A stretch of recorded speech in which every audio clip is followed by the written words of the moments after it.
From News 5, here's your Power of 5 weather and today's top stories. Sponsored by Akron Children's Hospital.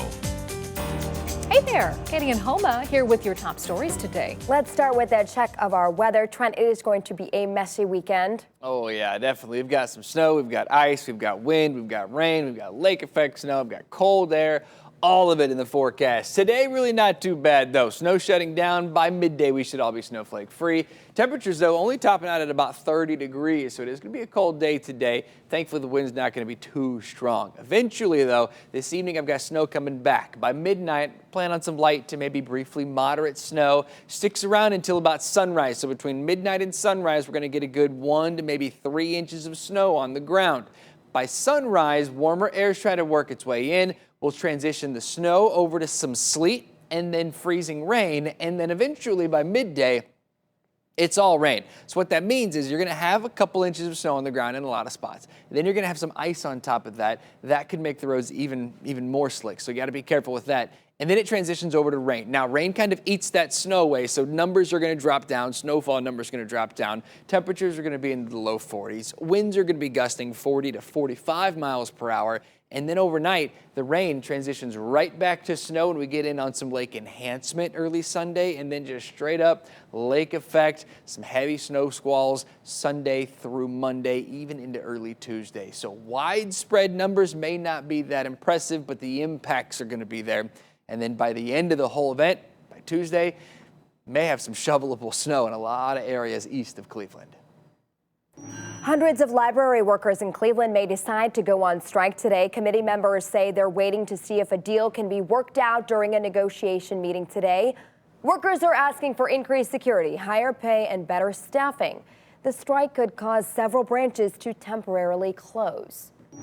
The Browns will continue their search for a new general manager today. Cleveland.com reports the team will interview Eagles Vice President of Football Operations, Andrew Berry, and Patriots Director of College Scouting, Monty Austin-Ford. A new push in East Cleveland to help people land a good-paying job. The mayor there says too many people between the ages of 16 and 35 are either unemployed or making about $21,000 a year, which is the national poverty line for a family of 3. So the city is now partnering with Ohio Means Jobs of Cleveland-Cuyahoga County, and they're hoping this move will create free job training at the library's Career Center and get more people through the doors to get help with their job search and their resume. As we look to keep residents here, we would like to raise their quality of life. It's about building a relationship and hoping that they will provide transparency in order for us to help them. To get that help, just go to the public library with a form of ID. You can read a lot more about this right now on our News 5 app. This morning, an uncommon end to an all-too-common problem. A contractor took a local woman's money and ran. 5 on your side investigator Jonathan Walsh shows us how she got justice. I feel like crying every time I pull in my driveway. You might remember 74-year-old Jan Bernstein from University Heights when we reported on her problems with contractor Bill Burke not finishing her back deck project. So you call, you text, you try to get him out here. Yeah. And nothing. No. He started some work, but then disappeared, leaving behind an empty side of the house, wood in the garage, and water collecting around the home that Jan had to get rid of herself.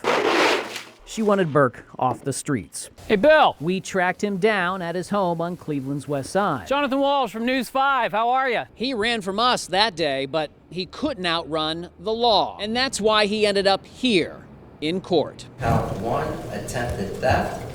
A felony of the 5th degree. Burke charged with a felony. He owed Jan $4,200. She showed up for the sentencing. He's got to be stopped.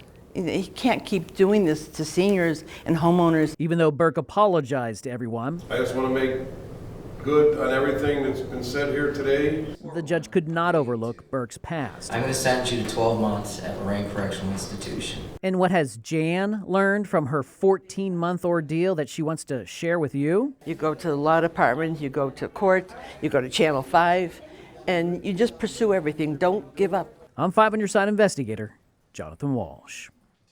Check back later today for another update on your news and weather. Sponsored by Akron Children's Hospital.